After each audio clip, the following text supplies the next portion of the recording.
Good morning to all of you. Welcome back to my channel. अगर आपने subscribe नहीं किया तो प्लीज़ सब्सक्राइब कर लीजिए ताकि आपको आने वाले टाइम पे नोटिफिकेशन मिल सके।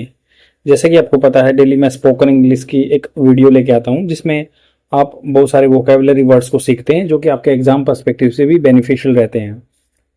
ये वीडियो आपको डेली सुबह मिल जाती है और इसके साथ आपको न्यूज़पेपर की पीडीएफ भी प्रोवाइड करा दी जाती है टेलीग्राम चैनल पे। यूपीएससी फोरम इसका नाम है, टेलीग्राम चैनल का नाम है यूपीएससी फोरम। वहां पे जाके सर्च कर सकते हैं।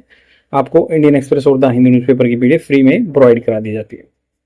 तो स्टार्ट करते हैं बिना डिले किए हुए। यहाँ पे बात हो रही है थर्ड फ्रंट, जो वेस्ट एशिया, देखो वेस्ट एशिया या मिडल ईस्ट भी बोलते हैं इसको, एशिया का जो वेस्टर्न पोर्शन है, तो ये जियो पॉलिटिक्स की टर्म में बोलते हैं। जियो मतलब अर्थ और पॉलिटिकल भू राजनीति की जो बोलते हैं, वेस्ट एशिया बोलते हैं, वैसे मिडल ईस्ट है, मतलब मिडल ईस्ट भी बोलते हैं इसको। तो यहाँ पे बात हो रही है कि जो अभी अटैक हुआ ना उसके बारे में बात हो रही है और थोड़ा सा मैं आपको मैप बता देता हूँ कि कैसे कैसे हम डिस्कस करेंगे। देखो यहाँ पे है यमन, यमन की कैपिटल है सना, यहाँ पे ओमान है, यहाँ पे यूएई है, ये कुवैत है और ये सऊदी अरबिया, और यहाँ पे इजराइल है और गाजा पट्टी वगैरह ये यहाँ पे है। इजराइल जहाँ पे फिलिस्तीन का और इसका इश्यू चल रहा है, तो ये इजराइल हो गया और ये ईरान हो गया। ईरान के साथ भी इशू चलता रहता है, ईरान में भी अटैक हुआ था, तो ये यहाँ पे भी। और फिर जैसे ये लेबनान है, इसके पास ये सीरिया है, जॉर्डन, इराक। आई होप आपको थोड़ा सा पता चल गया होगा। अब ये यमन और इजराइल के बारे में हम बात करेंगे। तो यहाँ पे बात हो रही है थर्ड फ्रंट, मतलब तीसरा फ्रंट। दो फ्रंट जैसे बोलते हैं ना कि इंडिया फेस कर रहा है two front war, two front Pakistan और चाइना से, वैसे ही यहाँ पे थर्ड फ्रंट, तीसरा फ्रंट खुल के आ गया, सामना खुल के आ गया, रास्ता खुल के आ गया। इजराइल फाइटिंग, इजराइल फाइट कर रहा है थ्री मिलिशिया, थ्री मिलिशिया उग्रवादी जो होते हैं उनको बोलते हैं थ्री मिलिशिया कुड इम्पेरिल। ये फ्यूचर की रिमोट पॉसिबिलिटी के लिए यूज होता है। कुड मतलब फ्यूचर में ऐसा हो सकता है, इम्पेरिल खतरे में डालना। वेस्ट एशियन जो सिक्योरिटी सिचुएशन, वहां पे सिक्योरिटी सुरक्षा को लेकर सिचुएशन हालात हैं वो खतरे में डल सकते हैं। संडेज मिसाइल अटैक, संडे को मिसाइल अटैक हुआ है ऑन इजराइल, इजराइल पे बाय यमन हाउदी। यमन में एक हाउदी ग्रुप है, हाउदी जो रेबल है, विद्रोही हैं, मार्क्ड, ये दिखाता है, निशान लगाता है कि सेकंड ब्रीच, दूसरी टाइम उल्लंघन हुआ, ब्रीच उल्लंघन हुआ है of Israel highly fortified skies. Highly fortified मतलब जो बिल्कुल आपको पता है वहां पे एक मिसाइल डिफेंस सिस्टम है आयरन डोम, जिसको हालांकि हमास ने बिल्कुल ब्रीच कर दिया था। वो 4 अटैक तक झेल सकता है, बट उस पर बहुत सारे अटैक कर दिए कि वो पता नहीं लग पाया कि कितने अटैक हुए हैं। फेल हो गया था आयरन डोम वहां पे। बट यहाँ पे कह रहे हैं हाईली फोर्टिफाइड स्काईज है उसके, अब उनका आकाश है बाई हाउदी वेपन्स। ये Houthi weapons in 2 months, 2 months में दूसरा ब्रीच है ये। Pointing to the expanding nature, ये इशारा कर रहा है, पॉइंटिंग कर रहा है, एक्सपेंडिंग नेचर है, जो एक्सपेंड मतलब बढ़ता हुआ जा रहा है इसका नेचर, जो ऑफ द कॉन्फ्लिक्ट, जो कॉन्फ्लिक्ट चला हुआ, विवाद चला हुआ, इसका एक्सपेंडिंग नेचर चल रहा है in West Asia. In July an Iranian made drone, जुलाई में ईरान का मेड हुआ जो ड्रोन है, तो ईरान भी इस कॉन्फ्लिक्ट में है। मैंने बताया था आपको कि ईरान भी इस कॉन्फ्लिक्ट में इन्वॉल्व है। ईरान, ये इराक, ये सीरिया। तो उन्होंने कहा कि जुलाई के महीने में हुआ कि ईरान का बनाया हुआ drone at launch by the Houthi from Yemen. तो उधर यमन के जो हाउथी रेबल है उनको यहाँ पे ईरान सपोर्ट कर रहा है, उनका बनाया हुआ ड्रोन इन्होंने किया था रफली 2000 किलोमीटर साउथ ऑफ इजराइल, मतलब लगभग 2000 किलोमीटर दूर था south of Israel. Had killed 1 person, उसने क्या है वो मार चुका था, had killed past perfect tense, मार चुका था 1 person and wounded 10 others in Tel Aviv. Israel में जंग है तेल अवीव, और वहां पे 10 को जख्मी कर दिया था। इन रिटालिएशन, प्रतिशोध में बदला लेने की भावना से Israel launch an air strike, Israel ने की launch air strike on Hodeidah, a Houthi control Red Sea port in Yemen. तो होदाइदा पोर्ट है जो कि यमन में है, वहां पे रेड सी मतलब ये लाल सागर के पास है, पोर्ट बंदरगाह पे, वहां पे अटैक किया उन्होंने। But that has done little in deterring the Houthis, तो ये कम काम कर चुका है। दैट हैज डन, कम काम किया इसने, लिटिल थोड़ा सा, आयोटा भी बोल सकते हैं, थोड़ा सा।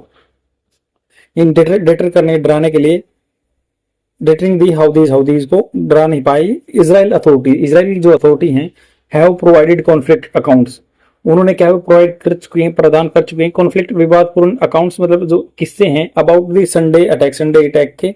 दे first said the missile had landed in the central Asian, उन्होंने कहा कि भाई ये लैंड हो चुकी थी इजराइल में जो सेंट्रल इसराइल है एंड कोज ए फायर, उसकी वजह से आग लग गई है, बट एडेड लेटर, उसमें बाद लेट कर दिया, it had fragmented mid air, तो उसको ही मतलब फ्रेगमेंटेड कर दिया।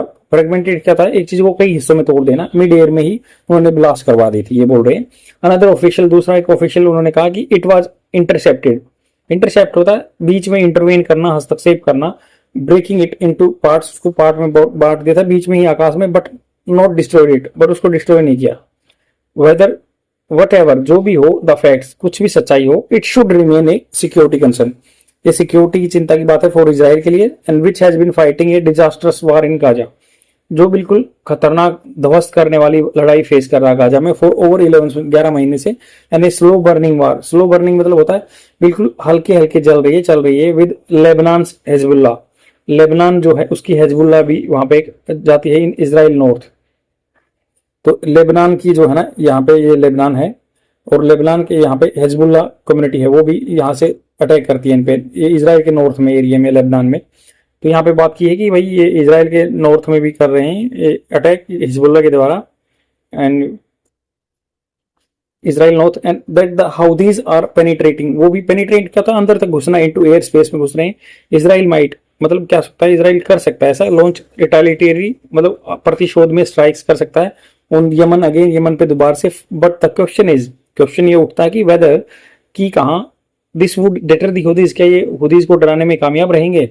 The Houthis who control parts of Yemen, Yemen का पार्ट अच्छा खासा हिस्सा कंट्रोल करते हैं, हैव सर्वाइव, ये सर्वाइव कर चुके हैं, मल्टीपल एयर स्ट्राइक मतलब सर्वाइव ये सहन कर चुके हैं बहुत सारी air strikes by foreign powers ever since, जब से they captured Sanaa Yemen capital, Yemen की कैपिटल उन्होंने कैप्चर की है 2014 में। ये Saudi led coalition, Saudi lead कर रहा है इस चीज को, कोalition संगठन which backed a rival government in Yemen, तो ये राइवल प्रतिशोध गवर्नमेंट, एक तो वहां की गवर्नमेंट है उसके अपोजिट में ये देखो ये सऊदी अरबिया, ये इसको सपोर्ट करता है, ईरान भी सपोर्ट करता है। तो ये कह रहे हैं कि भाई इसके सपोर्ट से यहाँ पे ये मतलब पैरेलल गवर्नमेंट चला रहे हैं, ये हौदीज जो यहाँ की ऑफिशियल गवर्नमेंट है उसको काउंटर कर रहे हैं। तो यहाँ पर बात हुई सऊदी की, ये लेड कर रही है और ये वहां पे गवर्नमेंट चला रहे हैं। ये कह रहे हैं कि which back rival government, rival मतलब जो अपोजिट में रहती है प्रतिशोध वाली, declared war against the Houthis in 2015। तो उन्होंने कहा कि ये Saudi led coalition which back a rival government in Yemen, Yemen जो करते हैं, declared war against the Houthis in 2000 months after Salman ascended the throne and Mohammed bin Salman became the defense minister।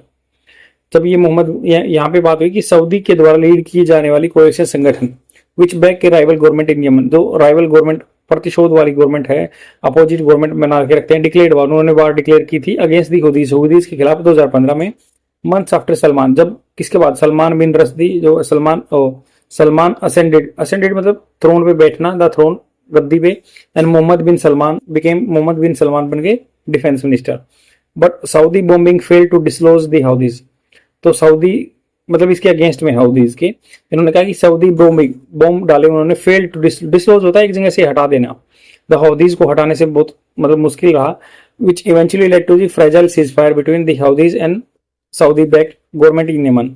तो इससे क्या हुआ कि भाई eventually last में क्या हुआ कि फ्रेजाइल मतलब टूट के सीज फायर हुआ, सीज फायर युद्ध विराम चला between Houthis and the Saudi back government in Yemen, जो सऊदी सपोर्ट कर रही है गवर्नमेंट को वहां पे। When Hamas attack Israel on 7 अक्टूबर, जब हमास ने अटैक किया ना इजराइल पे 7 अक्टूबर 2023 को, Israel launch its retaliated invasion, उसने अपने बदले की भावना के लिए इन्वेजन किया। हाउदीज डिक्लेयर वार, हाउदीज ने क्या किया, वार डिक्लेयर कर दी अगेंस्ट इजराइल के खिलाफ, प्राइमरली मुख्य रूप से targeting tankers in the Red Sea, जो रेड सी में टैंकर है उनको अटैक करने के लिए। इन रिस्पॉन्स मतलब उसकी प्रतिक्रिया में यूएस लेड कोalition, यूएस ने एक कोalition को लीड किया, डिक्लेयर एन एयर स्ट्राइक, उन्होंने एयर स्ट्राइक डिक्लेयर की campaign against the Houthis, but months of air strike, बहुत सारी जो मंथ्स एयर स्ट्राइक हुई led by the US, lead किया यूएस ने एंड यूके ने, have done little in diminishing Houthi fire power, तो उन्होंने क्या किया, यूके हैव डन बहुत कम किया, लिटिल इन डिमिनिशिंग हाउदिंग power. Israel faces the same dilemma, Israel भी सेम फेस कर रहा है, सेम डिलेमा, उसी दुविधा, when it comes to tackling the Houthi problem, Israel face किया उन्होंने, क्या करता है सेम वैसी ही दुविधा, व्हेन इट कम्स, जब ये बात आती है कि टैकलिंग करना, इस टैकलिंग होता है चीजों को सोल्व करना हाउदी की प्रॉब्लम को, the Houthis who have direct Iranian support, Houthis को ईरान का सपोर्ट है, और एंट्रेंच इन यमन, एंट्रेंच मतलब बिल्कुल अपने आप को एस्टेब्लिश किया हुआ, उन्होंने अपने आप को बिल्कुल गाड़ा हुआ वहां पे, by taking up Palestine cause, वो फलस्तीनियों का कारण लेके उसको ऊपर उठाते हैं। They are both serving Iran strategical purpose, Iran का जो रणनीतिक पर्पज है उसको सोल्व करते हैं। कंसोलिडेटिंग पावर एट होम, और मजबूत कर रहे हैं अपनी पावर को होम पे। And at the drone and the missile attacks on Israel, drone attack हुआ या मिसाइल अटैक हुआ इजराइल पे, और इंडिकेशन ये इशारा करते हैं कि what is come in Israel, क्या होगा इजराइल में। अनएंडिंग वार्स, जो बिना खत्म होने वाली लड़ाइयां। If Israel went to the Gaza to crush Hamas 11 month ago, अगर ये कह रहे कि if Israel went to Gaza, अगर मान लो इजराइल गया था गाजा को टू क्रश हमास, हमास को दबाने के लिए 11 मंथ्स को, 11 महीने पहले। ज्यूइश स्टेट आपको पता है ज्यूइश कम्युनिटी का है Israel, is now fighting 3 enemy militia, 3 enemy militia at the same time, Hamas, Hezbollah Lebanon वाले, हाउदी यमन वाले, with no military solution in offing. अभी मतलब कोई सॉल्यूशन नहीं दिख रहा आसपास। दिस मीन्स दैट अनलेस, जब तक नहीं there is an immediate ceasefire in Gaza, जब तक लड़ाई का विराम नहीं होगा गाजा में, the security situation in West Asia, security situation West Asia में जो है विल डिटीरियरेट, खराब हो जाएगी, और मल्टीपल फ्रंट्स, बहुत सारे पहलुओं पे, बहुत सारे स्टेप्स पे। आई होप आपको समझ में आया होगा। बहुत ही इंपॉर्टेंट आर्टिकल है सिक्योरिटी के कंसर्न से। शेयर जरूर कर देना अपने फ्रेंड में और डेली देखते रहो। Thank you very much, bye.